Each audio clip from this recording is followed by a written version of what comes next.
markay arrin weyn tahay madaxweynu qaranku leeyahay isagaa u yidhaahda isagiina hadal dee halku maroon baynu wada marayna dantuna sidaasay ku jirta dantu maaha uun iyagu kolley siyaasaan way isku dhowdhowi nimanka kan iskhilaafsanay maanta laakiin halkay dantu tahay ayuun baynu marayna danteeduna sidaasay gula jirta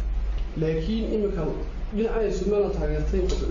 xirfadaha ustuudiga hogaaminaysa Soomaaliya ma aqoonsanaa qadarna ma aqoonsana marka inaad dhaxal ka ato meelaha boonay si dhaxal looga noqdo dawladda waad sheeganaysa siyaasadna waad leedahay danna waad leedahay sidee baan dhex isu taagaa marka halkii danteedu ku jirtaan raacay gudoomiye waxaa jirta odayaal culimo diina ayaa yimid golaha codsiga ka soo gudbiyay madaxweynaha bal arrintoodii halkeedii maraysaa hala gaadho arrintoodii golaha hore iman doontaa markaasaa laga talinne maanta aniga afkayga qoriyeyna dhinaca kale shuruudiyoodkii furaaco inka sidoo loo dhaamaa imika la soo gudbeen deegaano kala Soomaaliya ka tirsan markaa maxay bulshada Soomaaliya ugu baaqaysaa waxaan anugu qabaa waa xakamaysan yahay hadda wuu jiraa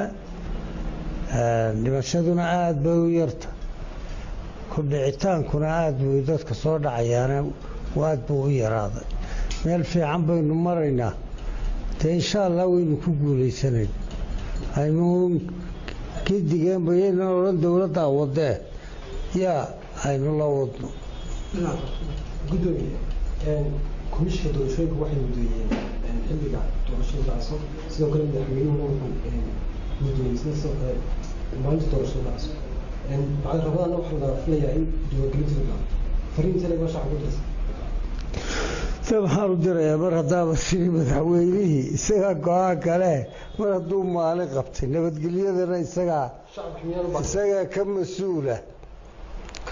mar hadduu qabtay waxa weeye kaarhkana hala qaato doorashadiina hala galo ugu dambeyntii imika waxa magaalada hore waxaa loo ogaa in caalamka iyadoo laga mamnuucay hilibka digaaga maxaan ku dhahday dalka masar dalka waxaan jeedaa Brazil iyo liinta macaanta masar in Soomaaliya laga isticmaalo inkastoo wasiir ganacsigu joojiyay haddana in Soomaaliya waxa soo galay bariis caag ka samaysan oo khatar ku ah maxaa tiri bariis caag ka samaysan bariis caag ka samaysan anigu maan baqal cunto caag ka samaysan mana aqbalayo kaala yeeli maayo kow bariis xun baa jiraydhe yaa dhakhaatiir baynu leenahay xukuumaddii baa joogta iyaga arrintaa u dhaga go-aan oo xil saaray maxay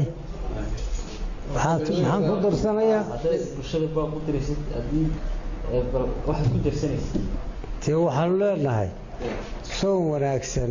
inaad khayr qabta ilaahay